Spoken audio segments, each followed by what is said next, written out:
वाचितम् पुत्र पौत्रादि सर्वेष्टमं शाश्वतं सत्यनारायणं विष्णुवेशं भजे। अष्टकं सत्यदेवस्य भक्ता नरा भावयुक्तो यस्त्रिसन्ध्यं पठेत् तस्य नश्यन्ति पापानि तेनाग्निना इन्धनानि विशिष्टानि सर्वाणि वे। आदिदेव जगत कारणं श्रीधरं लोकनाथं विभुं व्यापकं शङ्करं सर्वभक्तेष्टदं मुक्तिदं माधवं सत्यनारायणं विष्णुमीशं भजे।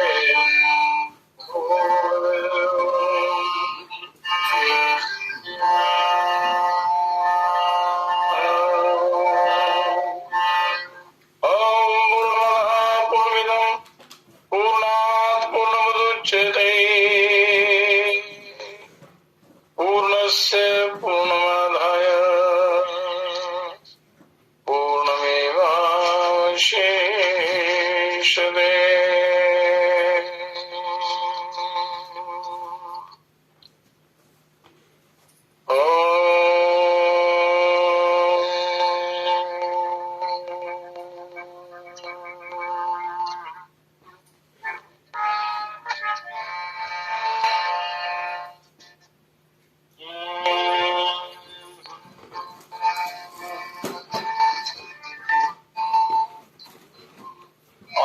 देव को आस करी मुख मिले मदमास जाके जन्म भोजन करे निश्चय नरक निवास।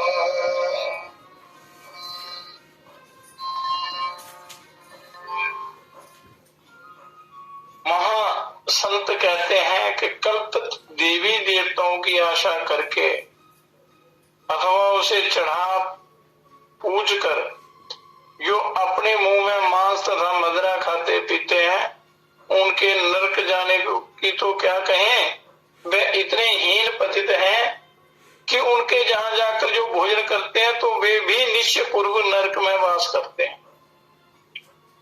जो देवताओं के बहाने देवताओं को बलि चढ़ाते हैं, मांस मदिरा चढ़ाते हैं और फिर खुद खाते हैं, तो ऐसे लोगों के घर में जो पानी भी पीता है या भोजन करता है वो भी निश्चय पूर्वक नरक में वास करता है। खाने वाले तो जाते ही हैं पर उनके घर में उनकी जो संगति करता है वो भी नरक में जाते हैं। कहते हैं साकुट हित को जाय कित शर्मा शर्मी खाए कोटि जन्म नरक पड़े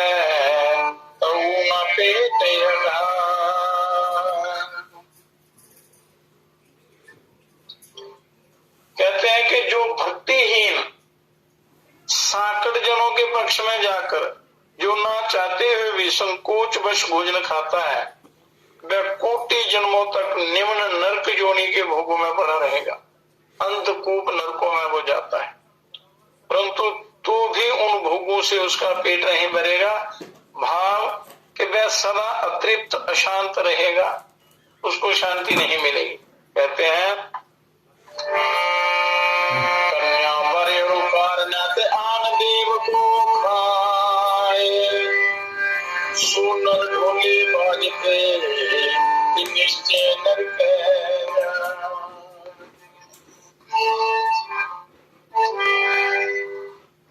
वर कन्या के विवाह और अन्य किसी कारण से जो प्राणियों को किसी दूसरे देव की बलि चढ़ाकर खाता है वह मनुष्य तो ढोल बजाकर निश्चय ही नरक में जाता है। किसी देवी देवता ईश्वर के नाम पर प्राणी की हत्या करके खाना महापाप है और उसके लिए भयंकर यातना का द्वार खुला है। ये अपने स्वाद के लिए अपने स्वार्थ के लिए देवताओं का नाम लेकर ये दूसरे की हत्या करके उसका मांस खाते हैं। ऐसे जीवों का सदा नरक में वास होता है। वहां रौरवादी नरकों में इसका सदा के लिए वहां चला जाता है, डाल देते हैं। धर्मराज कहते हैं कामे तिरा क्रोधी तिरा के लोभी की गति होए, कामे तिरा क्रोधी तिरा के लोभी की गति होए, सजन भक्त संसार में दर्दना देखा। इस भव सागर को कामी क्रोधी तर सकता है और लोभी की गति अर्थात उद्धार हो सकता है, परंतु इस संसार में स्वेच्छाचारी मदिरा पान के प्रेमी जनों का उद्धार होते नहीं देखा, कभी होता ही नहीं उनका, क्योंकि वह सबसे निकृष्ट जीव को अधोगति में डालने वाला है। और 100 वर्ष ही गुरु भक्ति करे, एक दिन पूजे 100 वर्ष ही गुरु भक्ति करे, एक दिन पूजे, सो अपराधी आत्मा बड़े 84 सो अपराधी आत्मा बड़े 84 100 वर्ष तक गुरु भक्ति करके यदि एक दिन भी किसी अन्य कल्पित देवी देवता को पूज लिया तो वह जीवात्मा अपराधी है और वह 84 के गड्ढे में पड़ेगा, जन्म मरण के चक्कर में पड़ेगा, क्योंकि स्वार्थवश वो दूसरे उनके चक्कर में चला जाता है, माया के चक्कर में पड़कर अनर्थ करता है, बुरे कर्म करता है, इसलिए उसका कभी उद्धार नहीं हो सकता। संत सर्वस दे मिलत गुरु कुसुती राम दुआई सत कहूं तेरी नायुरी समर्थ संत सदगुरु को अपना समर्पण करके, अपना आप समर्पण करके उनसे ज्ञान दीक्षा ग्रहण करनी चाहिए तथा उनकी सेवा में रहते हुए दोनों की आवश्यकता होती है, प्रेम और श्रद्धा, क्योंकि ईश्वर का स्वरूप अलौकिक अलौकिक दिव्य चेतन है। महात्माओं का शरीर जड़ है, भौतिक है। ईश्वर के स्वरूप में तो प्रेम होने और दर्शन होने से कल्याण हो जाता है, पर महात्मा के शरीर मात्र में प्रेम होने से मुक्ति नहीं हो सकती। महात्मा में श्रद्धा होनी चाहिए। तो श्रद्धा का रूप क्या है? श्रद्धा से मार्गदर्शन सच्चा मिलता है। महात्मा जो कहे उसका पालन करे। महात्मा कभी आपको मार्गदर्शन नहीं करेगा जो सही में महात्मा है, वो उनकी आज्ञा का पालन करे, वही श्रद्धा है। आज्ञा का पालन श्रद्धा पूर्वक करे, प्रेम से करे। तो महात्मा के शरीर की सेवा पूजा करना भी उत्तम है, किंतु असली महात्मा लोग सेवा पूजा नहीं कराते, वह आराम तथा मान बढ़ाई से दूर रहते हैं, सारे काम स्वयं ही करते हैं। भगवान के तो स्वरूप, लीला, राम नाम, गुण किसी में भी प्रेम होने से उद्धार हो जाता है। अतः भगवान प्रेम करने के योग्य है। भगवान के सिवा संसार, शरीर, स्त्री, पुत्र, धन, घर, मान बढ़ाई आदि में जो आसक्ति है वही खतरे की चीज है।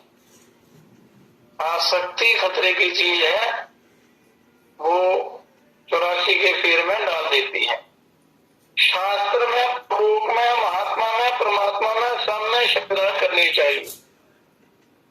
श्रद्धा, गीता में भगवान ने श्रद्धा को बहुत महत्व दिया है।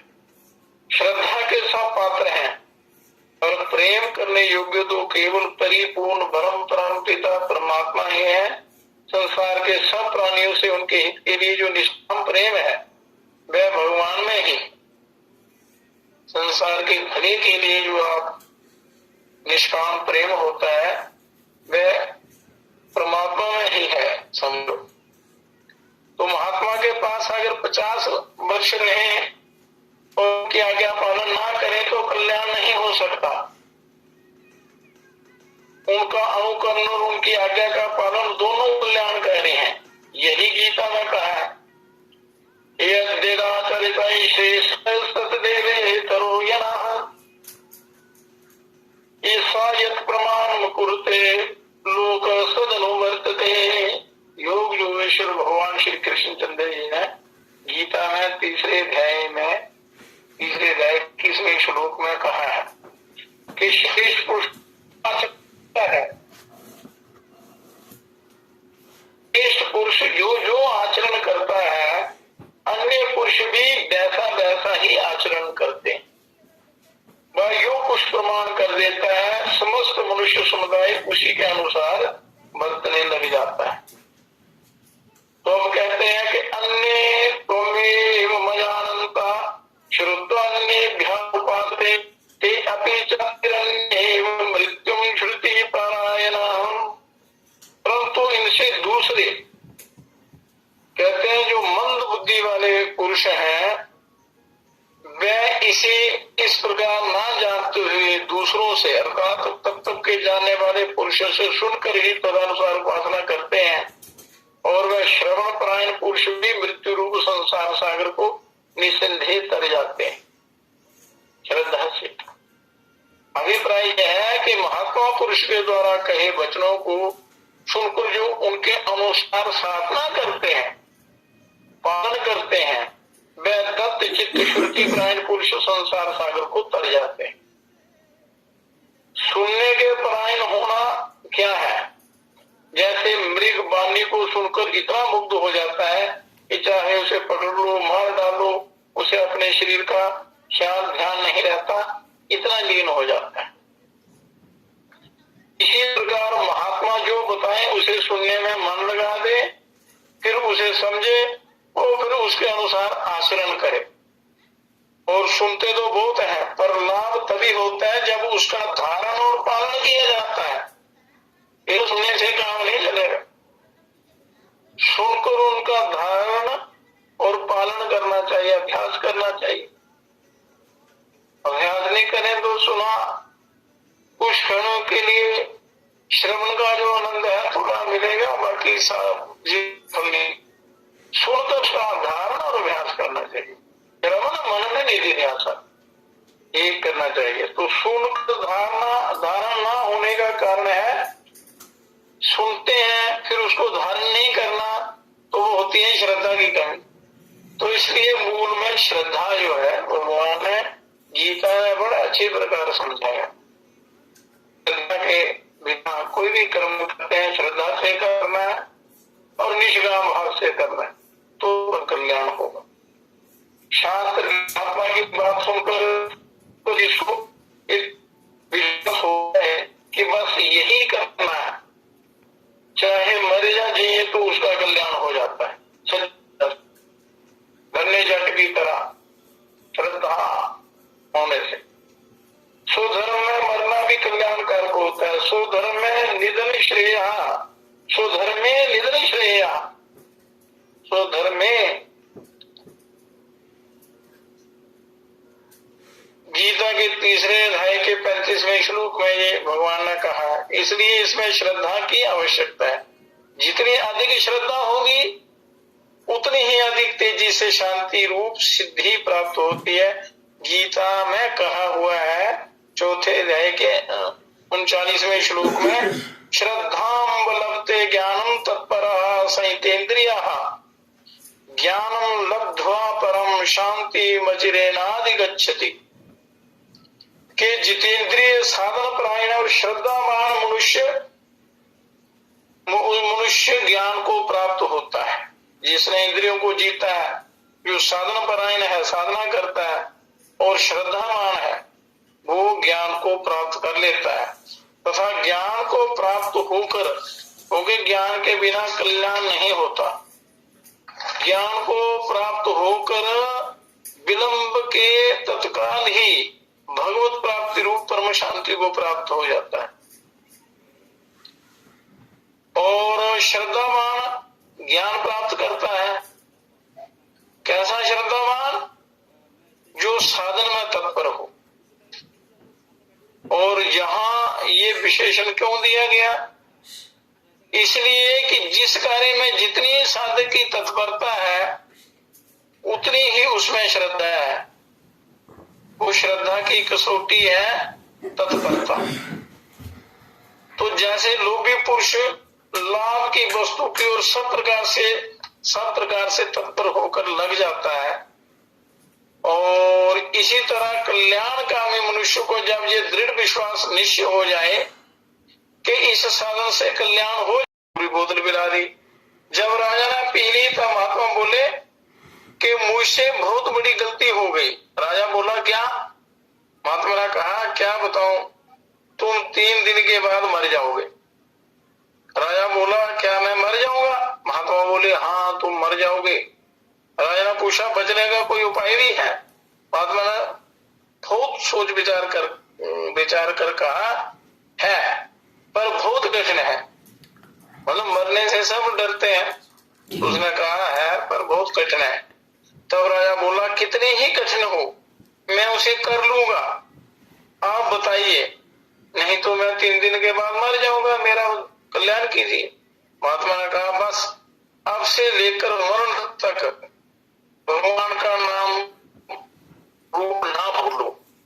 राजा ने कहा ठीक है मैं पालन करूंगा। तो घर पर जाकर मैं अलग एकांत में महल में बैठ गया, डुग्गी पिटवा दी कि कोई मेरे पास ना आए,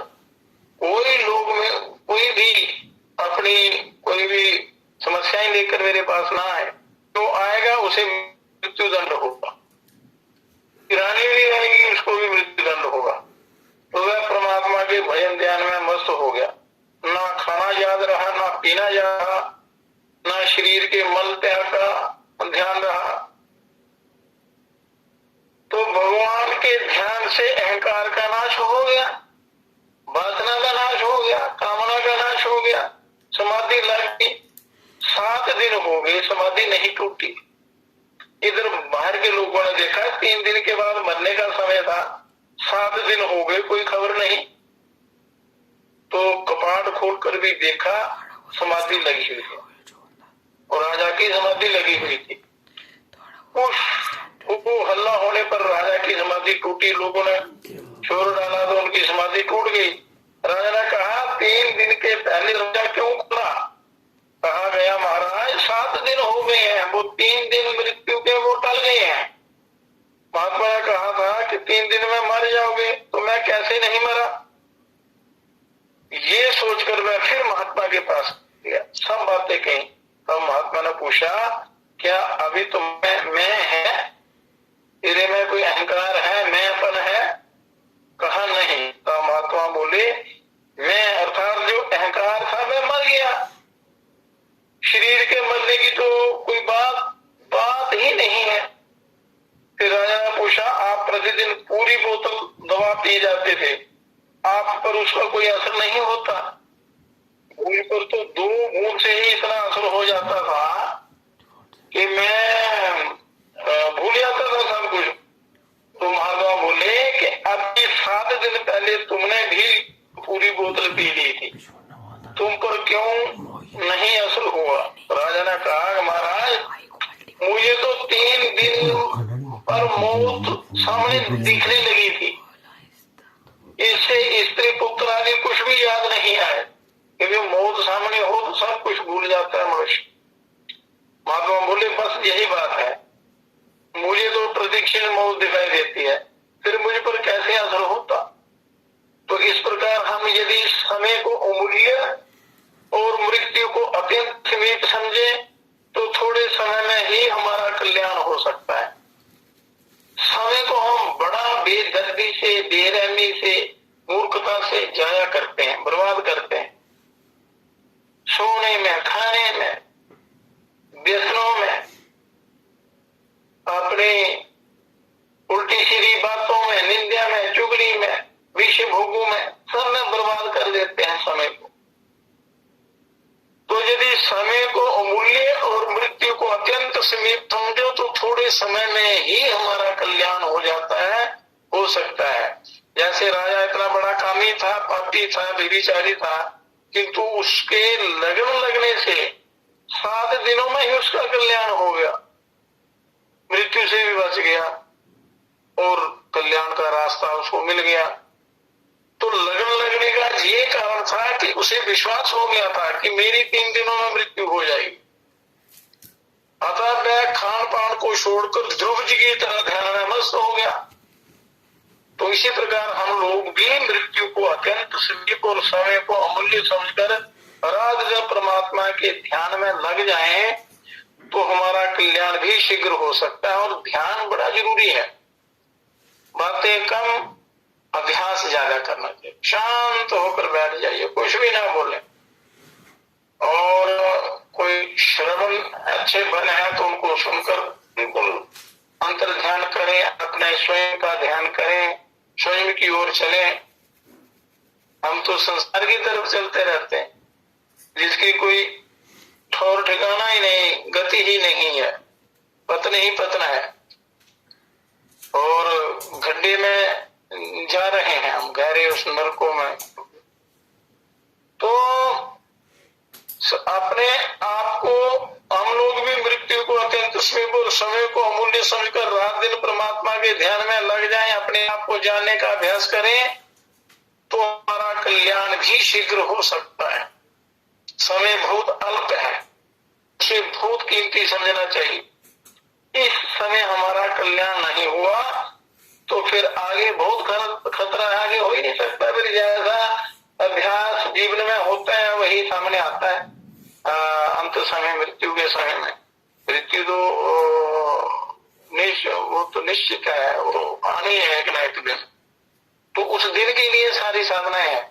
अगर उस दिन ये विश्व भोगों में रचे बचे रहे तो फिर वही पाप कर्म आगे आएंगे, उसके अनुसार गति होगी।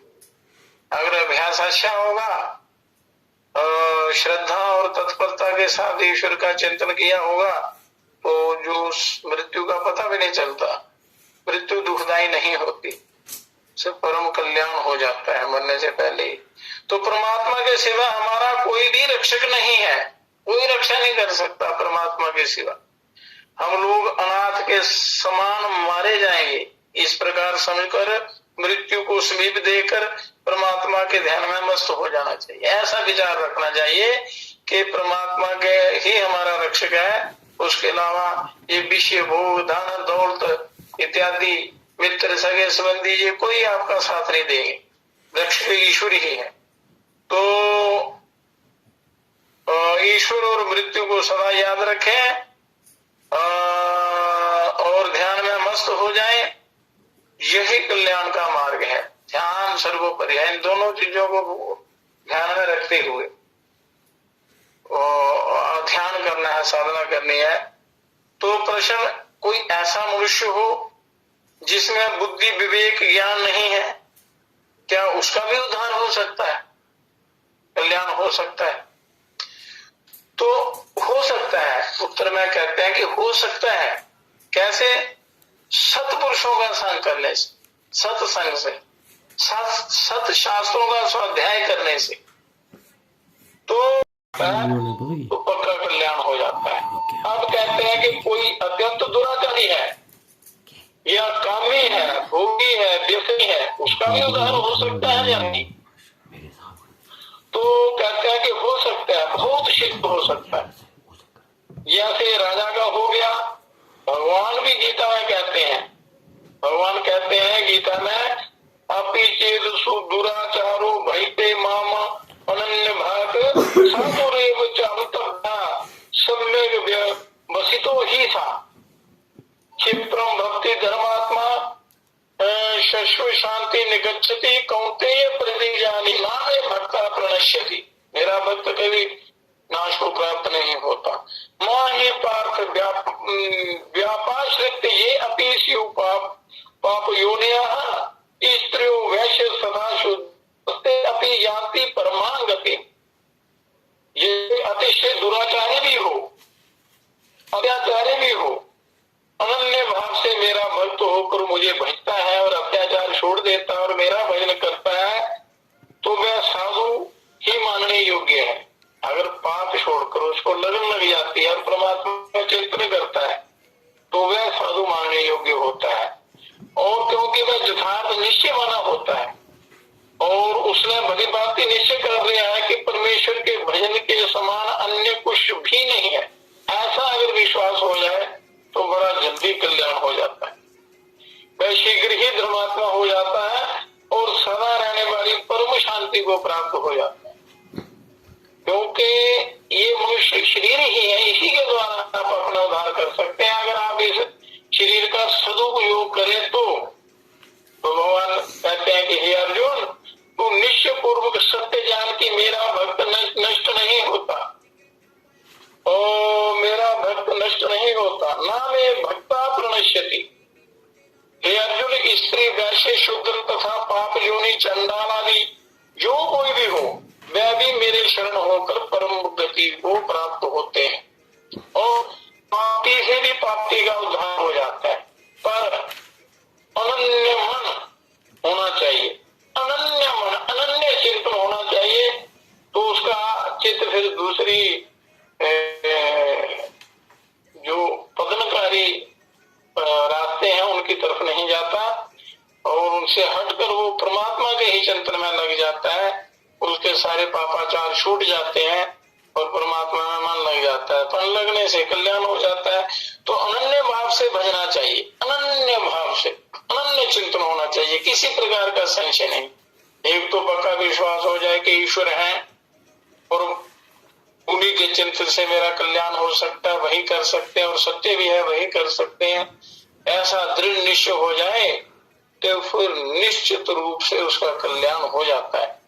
जैसे राजा ने भजा, जैसे प्रहलाद एक निष्ठ भक्त थे, और जैसे पतिव्रता स्त्री पतिपरायणा होती है, उसी प्रकार अव्यभिचारिणी भक्ति होनी चाहिए, मतलब पवित्र भक्ति होनी चाहिए। परमात्मा के सिवा किसी की इच्छा ना हो, उसके सिवा किसी में निष्ठा ना हो, निरंतर उसी को भजो, तो फिर मनुष्य शीघ्र ही महात्मा बन जाता है। देर नहीं लगती महात्मा बनने में। पर भजन एक निष्ठ भाव से निरंतर होना चाहिए, भजन ध्यान। और पर जब ऐसे महान पापियों का उद्धार हो सकता है, तब फिर पुण्यवान पुरुषों की तो बात ही क्या है, जो श्रद्धावान पुरुष हैं, जो श्रद्धा से सुनते हैं, उस पर अभ्यास करते हैं, साधना करते हैं, उपासना करते हैं, उनकी तो बात ही क्या, उनका तो कल्याण हो जाता है। यदि कहा जाए कि ज्ञान के बिना मुक्ति नहीं होती, सो ये ठीक है, परंतु भगवान की कृपा से हो सकती है, तो भगवान का कृपा पात्र बनना चाहिए।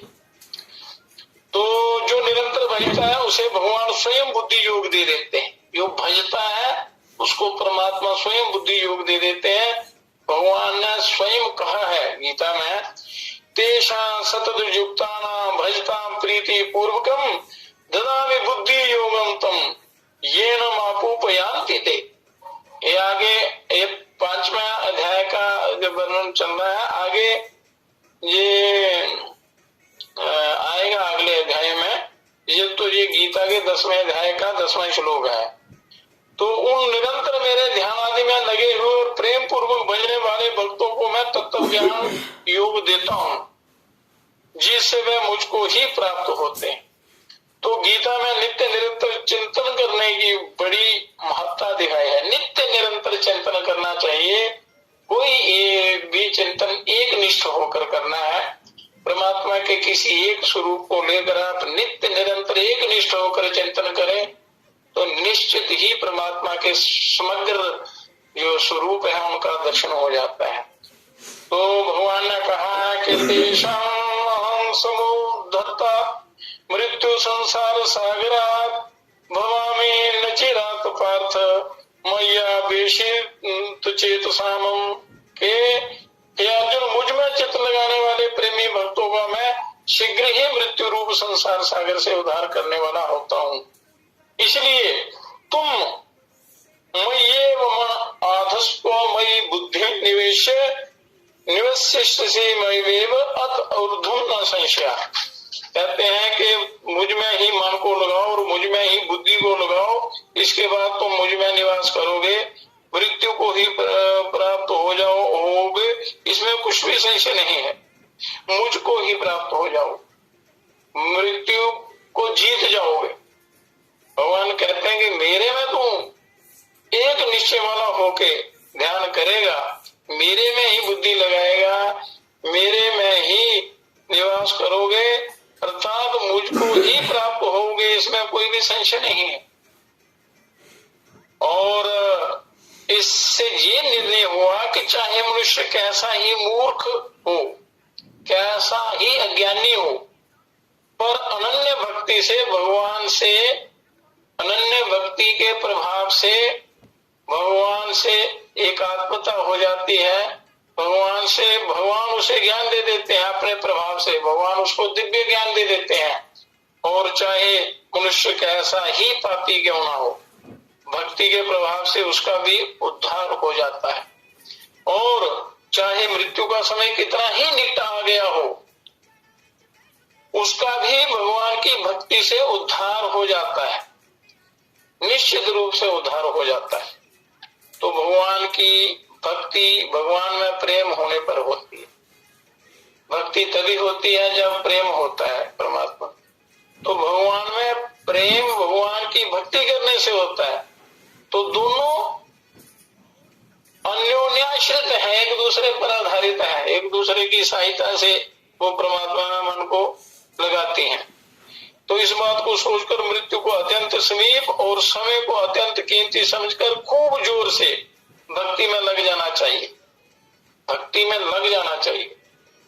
मनुष्य एक क्षण भी भगवान को ना भूले, क्योंकि आयु का एक क्षण लाख रुपए खर्च करने से भी नहीं मिल सकता, करोड़ अरब खरब रुपए खर्च करने पर भी नहीं मिल सकता। फिर मांग मार मार कर रोएंगे तो भी सुनाई नहीं होगी, कभी भी सुनवाई नहीं होगी। लोग रोते हैं, परमात्मा को दोष देते हैं, पर अपने कर्मों को नहीं याद नहीं करते। तो वहां ना सिफारिश चलेगी, ना रोना सुनवाई देगा।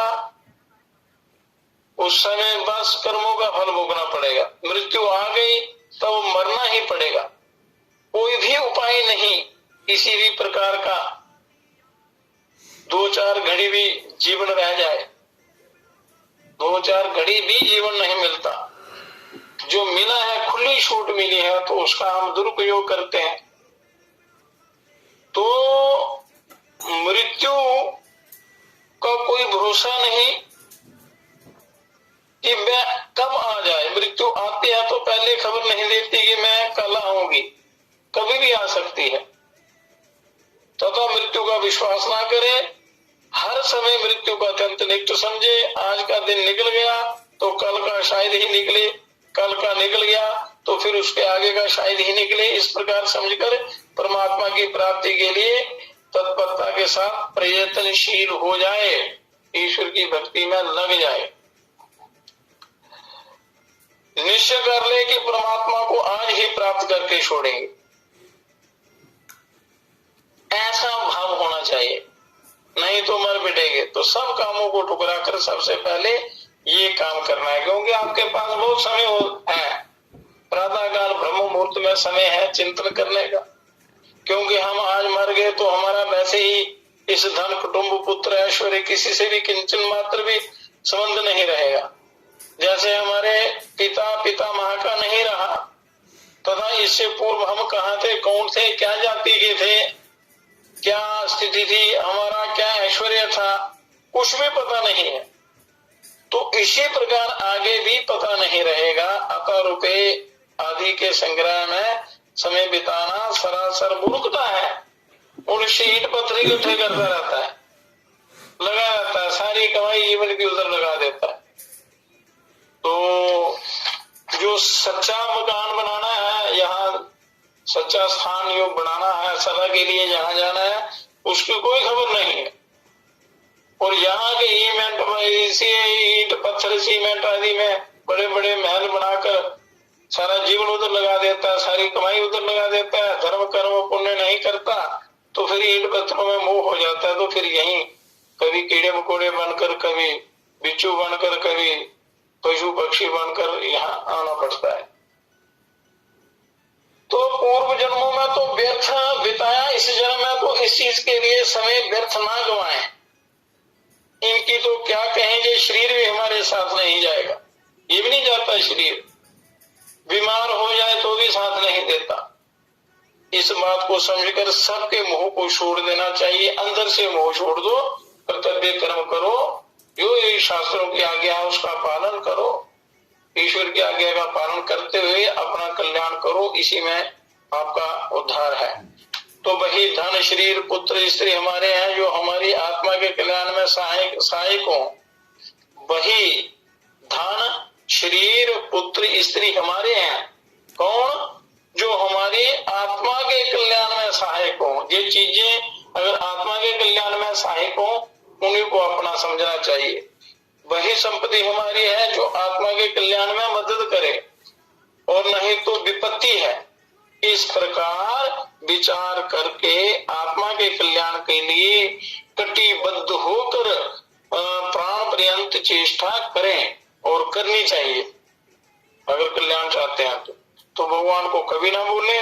फिर शरीर चाहे कल मरे या आज मरे, भगवान का सतत निरंतर चिंतन होना चाहिए। मृत्यु आए जाए कोई उसमें वो नहीं, फिर कोई चिंता की बात है। और शरीर के भी मरने की चिंता हम क्यों करें? क्योंकि वास्तव में मरेंगे तभी जब मरने का समय आएगा। इस पर भी एक कहानी है, तो एक कहानी है, पर समय ज्यादा हो गया है, चलो इसको बता देते हैं। एक व्यक्ति मारवाड़ का रहने वाला था, परंतु रहता था बाहर।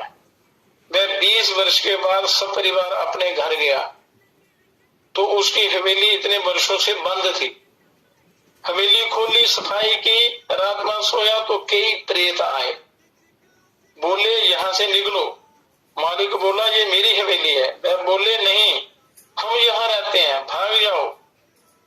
कहा रात भर सोने दो, हम कल चले जाएंगे। दूसरे दिन फिर सो गया, फिर प्रेत आए और फिर कहा कि 2-4 दिन और रहने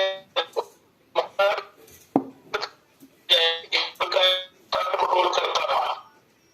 एक दिन घर के मालिक ने प्रेतों से पूछा कि आप दिन में कहाँ जाते हैं? तो वो बोले कि हम यमराज के पास जाते हैं। तो उसने कहा कि हमारा भी एक काम करना, उनसे पूछना कि हम लोगों की आयु कितनी है। प्रेतों ने ऐसे स्वीकार कर लिया। दूसरे दिन आप प्रेत आए पर पूछने पर सबकी आयु भिन्न भिन्न बताई, सबकी आयु अलग अलग बताई उसने।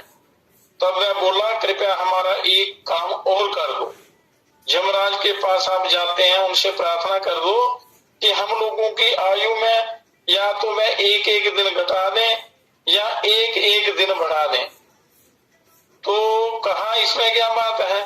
तो जाकर यमराज से प्रार्थना की। यमराज बोले इसमें तो ना तो तिल घट सकता है ना राई बढ़ सकती है, कि ना एक तिल घट सकता है ना एक राई बढ़ सकती है। वह हमारी समर्थ के बाहर की बात है। प्रेतों ने आकर यमराज की सारी बात जो की त्यों सुनाई। तो उसके बाद फिर प्रेतों ने उन्हें घर से निकलने के लिए कहा, तो वह फिर पहले की बात टाल मटोल करने लगा। तब प्रेतों ने उसे डांटा कि अगर नहीं जाओगे तो हम तुम्हें मार डालेंगे, तुम्हें जबरदस्ती यहाँ से निकाल देंगे। वह बोला वाह, जब आयु समाप्त हुए बिना यमराज की भी मारने की ताकत नहीं है, तब तुम्हारी क्या ताकत है जो हमारी आयु समाप्त करने होने के पूर्व ही मार डालोगे। तब समझ गए और स्वयं घर छोड़कर चले गए। अब हमें मृत्यु के लिए चिंता करने की आवश्यकता नहीं। जब आयु समाप्त होगी तभी मरेंगे। ना एक दिन बढ़ सकता है ना एक दिन घट सकता है। पर जो समय आपको मिला है उसमें तो साधना करके अपना उद्धार कर लेना चाहिए, मृत्यु से पार हो जाना चाहिए। किंतु जब तक शरीर है अपने आत्म कल्याण के लिए भगवान को हर समय याद रखना चाहिए। जब तक शरीर है साधना नहीं छोड़नी है। कर्मों के अनुसार आपको आयु जन्म मरण जो है उसके अनुसार होता है, पर जो भजन है तो वो आप कर सकते हैं, उसमें आप स्वतंत्र हैं। तो उसके द्वारा अपना उद्धार कर लेना चाहिए जो समय आपको मिला है। ऐसा ना हो कि बिना कल्याण हुए मौत आ जाए और हमें पछताना पड़े। गोस्वामी तुलसीदास जी भी कहते हैं रामायण में, सो परत्र दुख पावई सिर दुनि दुनि पछिता हुई, काल ही कर्म ही ईश्वर ही मिथ्या दोष लगाई। अतः यदि मनुष्य शरीर पाकर भी अपने आत्मा का उद्धार नहीं किया तो फिर पछताना पड़ेगा। हमें मनुष्य शरीर मिला हुआ है तथा परमात्मा श्रुति स्मृति तुलसीदास जी कबीरदास जी आदि संत सब चेतावनी दे रहे हैं। तो कबीर जी कहते हैं कि कबीरा नौबत आपनी ते दिन 10 लेहू बजाए, जे पुर पटने जे गली बहुरे न देखू है। तो गीता में भी भगवान ने कहा है, गीता में अनत्यम सुखम लोकम मेमम प्राप्य भजस्व माम। इसलिए तू सुख रहित और क्षण भंगुर इस मनुष्य शरीर को प्राप्त होकर निरंतर मेरा ही भजन कर। और फिर कहते हैं भक्तो भव मद भक्तो मध्याजी मां नमस्कुरु मावे वेशसी युक्त मेव महात्मानम मत परायणा। ये मुझ में मन वाला हो, मेरा भक्त बन, मेरा पूजन करने वाला हो, मुझको प्रणाम कर। इस प्रकार आत्मा को मुझ में नियुक्त करके मेरे परायण होकर तू मुझको ही प्राप्त होगा। तो ये लोग बात आप वर्षों से सुनते आ रहे हैं, पर जिस प्रकार से उन्नति होनी चाहिए वह कम देखने में आती है, क्योंकि खाली सुनते हैं करते नहीं है। तो बहुत सारे हमारे मित्र हुए, कई धनी थे कई गरीब थे, पर वे सब चले गए। बड़े भी चले गए, बराबर के भी चले गए, छोटे भी चले गए, हम भी चले जाएंगे। युक्ति और शास्त्र से भी समझाते हैं पर समझ में नहीं आ रहा। तो महाभारत में भी युधिष्ठिर यज्ञ के प्रश्न करने पर युधिष्ठिर ने यही बात कही थी। तो यो क्या बात कही थी, उनका क्या संवाद हुआ था, ये कथा कल करेंगे। आज का सत्संग यही समाप्त करते हैं और बाकी कथा कल करेंगे। ओम हरिओम तत्सत, हरिओम तत्सत, हरिओम तत्सत। तोते उठ जाना, तोते उठ जाना, करो राम नो याद, तोते उठ जाना। जे तोता है बड़ा अनोखा, एक दिन देवे जरूरी धोखा, उन्हें ये सदा तार, तोते उठ जाना। कर लो यत्न हजार, तोते उठ जाना। मिलेगा ना एक श्वास, तोते उठ जाना। इस तोते दा नहीं हो ठिकाना, किसने निकल जरूरी जाना। पावे लख ताके आमार, तोते उठ जाना। कर लो यत्न हजार, तोते उठ जाना। श्री राम जय राम जय राम, कर लो राम नो याद, तोते उठ जाना। इस दीक्षित मत करिए पूरी, कुट कुट रोज खिलाइए चूरी। ओ फिर भी बनता यार, तोते उठ जाना। कर लो यत्न हजार, तोते उठ जाना। मृत्यु आ गई पाल कर बिल्ली, पिंजरे दी कर गई कल ढिल्ली। मच गया हाहाकार, तोते उठ जाना। वो कर लो यत्न हजार, तोते उठ जाना। कर लो राम नो याद, तोते उठ जाना। गौरी शंकर देर न लाओ, खाली पिंजरे को ढिल्ली लाओ। जही जगत व्यवहार, तोते उठ जाना। कर लो यत्न हजार, तोते उठ जाना। कर लो राम नो याद, तोते उठ जाना।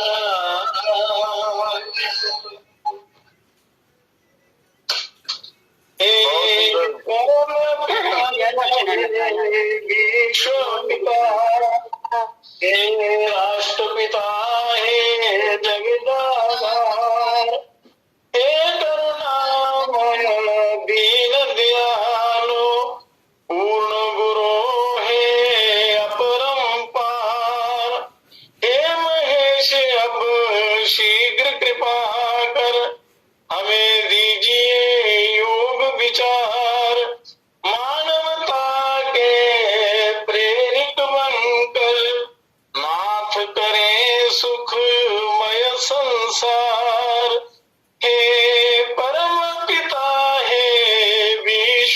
पिता, हे राष्ट्रपिता